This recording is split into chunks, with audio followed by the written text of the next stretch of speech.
Hi, welcome to this tutorial on the HUGIN graphical user interface. In this tutorial, we will demonstrate how to batch propagate a set of cases in a Bayesian network using the chest clinic example. To batch propagate a set of cases through a Bayesian network, we first need to load the data. We do that using the data menu item where we can open a data file.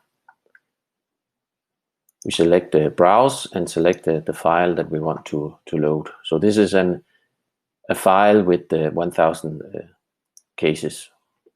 Here we can select different options for loading the data. We press load, and then the data appears here in the data frame. We can see that we have 4 columns, S, A, D, and X, corresponding to the observation nodes in the Asia example. And then we have a number of cases. So each row is a case. Next, we want to load the model which we want to propagate the cases through. So we'll go to File, and I use here the recent file, the asia.net. And here we have the Asia model.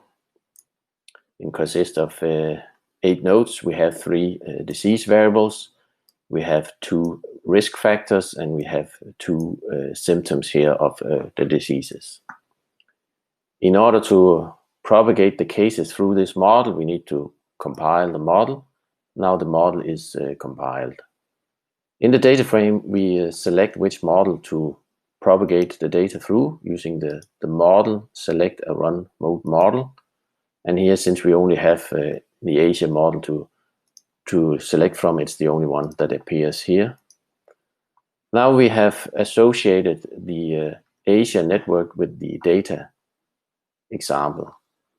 We would like to specify the probabilities that we would like to report in the data frame for each case. We do that by right-clicking here on one of the column names and say batch propagation or configure batch propagation.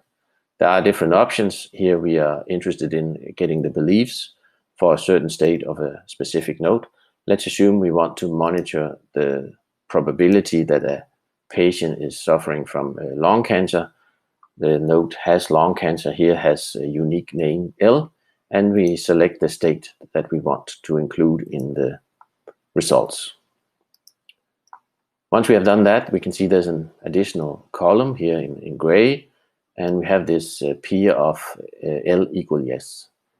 If you double click a single line, then it inserts and propagates the evidence in the model and reports the probability. If you want to propagate all rows, you right click here and say propagate all rows.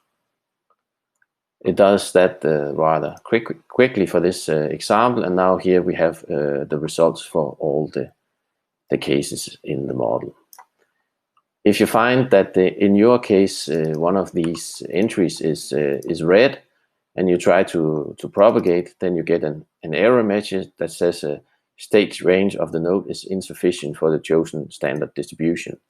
We can also see here that the cell has background red. That's because the node A has no state now, and therefore this state doesn't map to the states of the models. So we can fix this problem. If you right click, there are a number of different things you can do in order to process the data such that it fits your model. This ends the tutorial. If you want to watch or read other tutorials on the HUGIN software, then you are more than welcome to visit our website www.hugin.net.